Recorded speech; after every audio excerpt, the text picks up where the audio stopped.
A passenger who shouldn't be there. A woman with completely black eyes. A train that takes you to stations that don't exist on any map. Millions of people use public transportation every day. Most reach their destination without incident. But some never forget what they saw in that last empty car.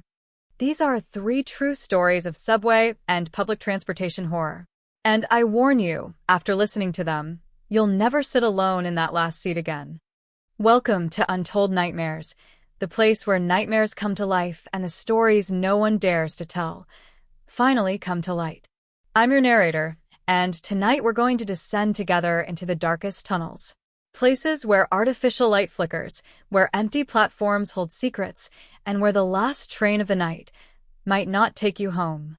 Before we begin, I recommend you turn off the lights, put on your headphones, and get ready. Because once you get on this train, there's no turning back. I work as an auditor and often travel between cities. 3 years ago, I took an overnight bus from Portland to Seattle. It was a Wednesday just after 11 p.m., and the terminal was almost empty. A light drizzle covered the windows as I boarded.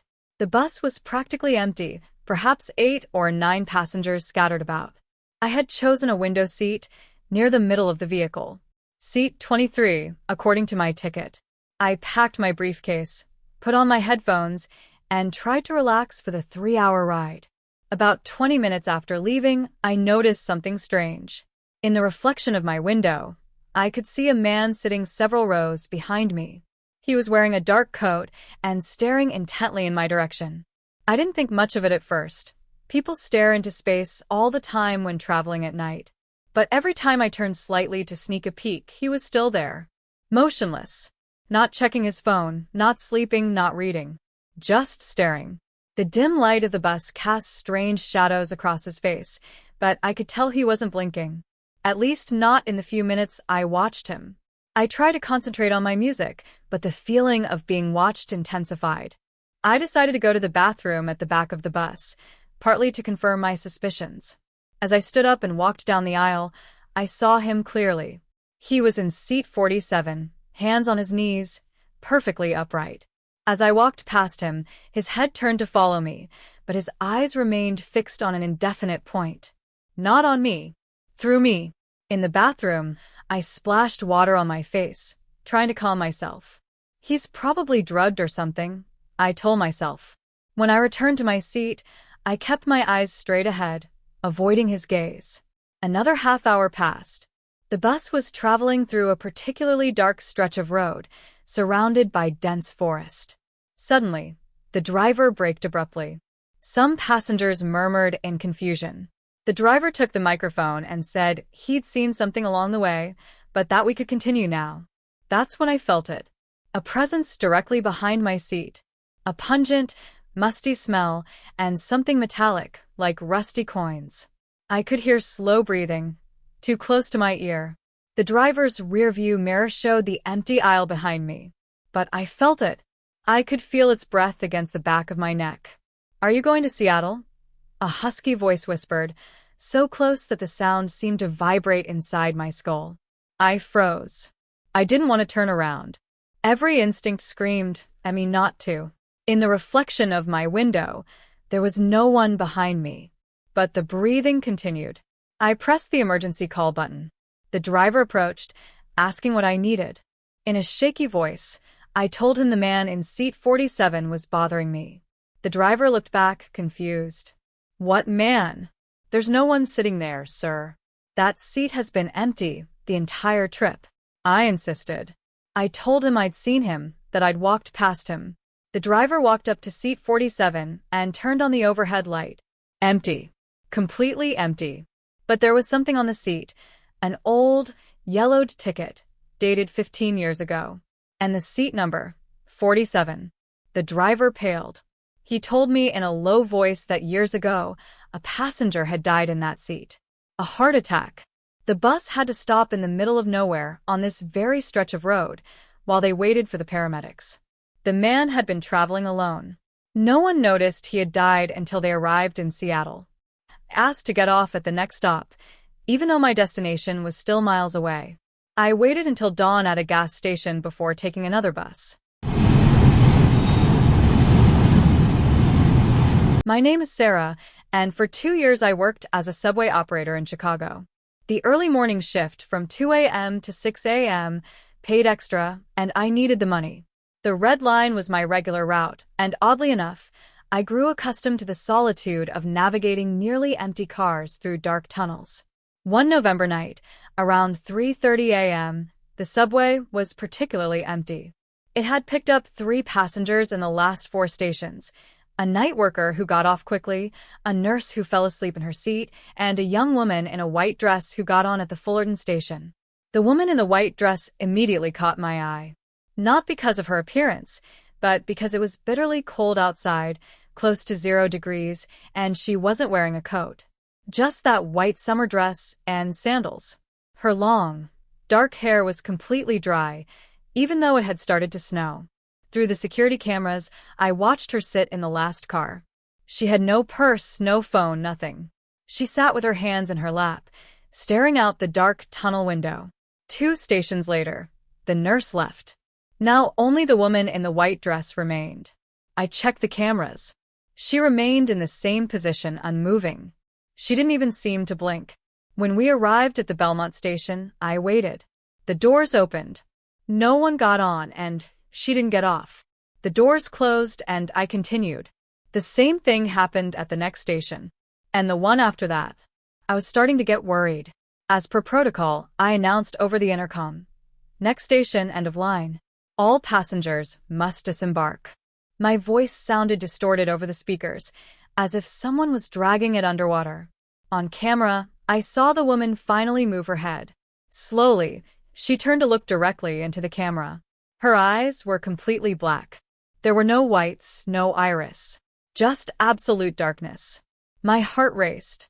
I grabbed the radio to call Central Control, but it only emitted static. The train began to slow down, but the next station didn't appear. The tunnel continued, endless. The distance counters on my dashboard indicated we were moving forward, but I didn't recognize this section of the tunnel. The lights in the car she was in began to flicker. On camera, I could see her stand up. Her white dress now looked stained, obscured by something I couldn't identify in the grainy footage. She began walking toward the front of the train, toward my cabin. I panicked. I locked the cabin door and accelerated, but the train wasn't responding as it should. The brakes weren't working properly. Through the small window in my cabin door, I could see the empty aisle of the passenger car. Empty, but I could hear footsteps approaching. The sound of wet sandals against metal. Then, everything stopped. The train shut off completely. Total darkness. Only the sound of my labored breathing and those footsteps getting closer. Closer. Closer. I closed my eyes. I don't know why, but I prayed. I'm not religious, but at that moment I prayed. When I opened them, the lights were on again. The train had stopped at Howard Station, the end of the line. The systems were functioning normally. I frantically checked the cameras. The last car was empty. No one was there. But on the seat where she'd been sitting, there was water. A sizable puddle dripping onto the floor. And the unmistakable smell of a stagnant river. I'm an architect, and I lived in New York for 5 years. The subway was my daily mode of transportation, and after all that time, I knew every line, every station, every route. Or so I thought. One Friday in March, I was leaving a meeting in Manhattan late. It was almost 11 p.m. when I got off at the 42nd Street station. I needed to take the 6th train to the Bronx, where I lived. The station was moderately crowded, not unusual for a Friday night. I boarded what I thought was my train. The numbers matched. The direction was correct. I sat near the doors, checking my phone. The train started with a distinctive metallic screech. After a few minutes, I noticed something strange. The stations we were passing through were unfamiliar. The names were there on the tile walls, but they were places I'd never seen before. Winthrop Station, Holloway Junction, Everett Terminal. They didn't exist on any subway map I knew. I looked around at the other passengers for any reaction, but they all seemed completely normal. A woman was reading a newspaper. A man was dozing. A group of teenagers were laughing and talking. No one else seemed to notice anything strange. I tried searching for those stations on my phone, but there was no signal. This wasn't unusual on the subway either, but it worried me. I decided to get off at the next stop to catch a train back. The train stopped at a station called Grayson Park. The doors opened. The platform was completely empty and poorly lit. Most of the fluorescent lights were flickering or off. I got up to leave, but something stopped me. A visceral, primal feeling that I shouldn't get off. The newspaper woman looked at me directly for the first time. Her eyes held a warning expression. She shook her head, almost imperceptibly. The doors began to close. I took a step back, deciding to stay on the train. In that last second before the doors sealed, I saw something on the platform. Figures emerging from the shadows. I couldn't make out any clear details, but the way they were moving wasn't right. They moved in a jerky, unnatural manner. The train sped up again. My heart pounded wildly. The woman with the newspaper had returned to her reading, as if nothing had happened. For the next few minutes, the train passed through tunnels that seemed older, more deteriorated. The smell changed, becoming damper, heavier. I could see water dripping from the tunnel walls, reflecting the train's lights. Then, as suddenly as it had begun, everything returned to normal. The train stopped at a station I recognized, 125th Street, my usual stop. The other passengers got off without incident. The newspaper woman walked past me and whispered without looking at me, "You got lucky. Next time, count the cars before you get on." I didn't understand what that meant until the train pulled away. I watched it depart. I counted the cars. 7. The 6 train always has 10 cars. Always. And so concludes our journey through the most terrifying tunnels in public transport. 3 stories. 3 encounters that defy explanation. You might be wondering if these stories are real. You might think they're just urban legends, scary stories. But I'll tell you something.